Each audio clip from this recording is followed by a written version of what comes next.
Hello verse నేత్ర ఛానల్కు స్వాగతం.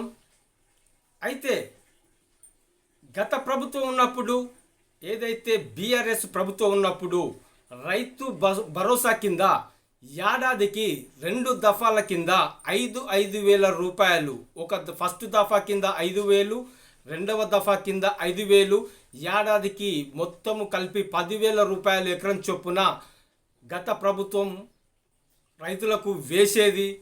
అయితే కాంగ్రెస్ వచ్చిన తర్వాత కాంగ్రెస్ మేనిఫెస్టోలో చెప్పిన విధంగా ఎకరానికి 10,000 కాదు 15,000 రూపాయలు ఇస్తామని రేవంత్ సర్కారు తెలపడం జరిగింది. మన అందరికీ తెలిసిన విషయమే. కానీ ఇప్పటి వరకు కూడా దాని ఊసు లేదు. ఇక ముందు రాబోతుంది ఒకే దఫా కింద. అంటే ఇప్పటికే గడువు ముగిసింది. రైతులకు పెట్టుబడి అందక చాలా ఇబ్బందులకు గురైన వాస్తవము. ఇప్పటి వరకు ఫస్ట్ దఫా కింద వేసినట్టయితే రెండవ దఫాకు ఇంకొక నెల 2 నెలలకు రెండవ దఫా అందేది అందరికీ. అయితే దీని మీద సమగ్ర విచారణ చేస్తూ రేవంత్ గారు ఒక ముఖ్య ప్రకటన తెలుపుతున్నట్టుగా సూచాయగా వార్తలు రావడం అంటూ జరుగుతుంది. నేటితో ఈ రుణమాఫీ అనేది నేటితో అయిపోతున్న విషయం అందరికీ తెలిసిందే.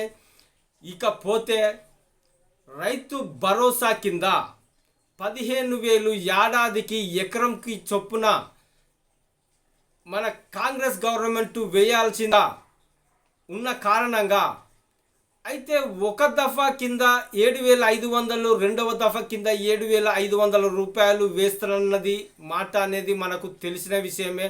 కాకుంటే ఇప్పటి వరకు 8 నెలలు దాటి 9వ నెలలో అడుగుపెట్టింది కాంగ్రెస్ గవర్నమెంటు.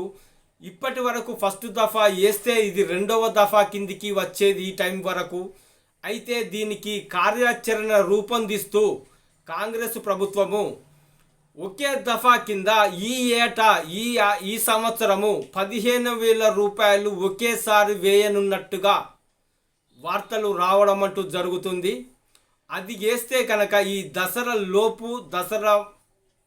లోపు వేసినట్టయితే రైతులకు చాలా ఉపయోగకరంగా ఉంటుంది. చూచాయగా ఈ వార్త అనేది రావడం అంటూ జరిగింది.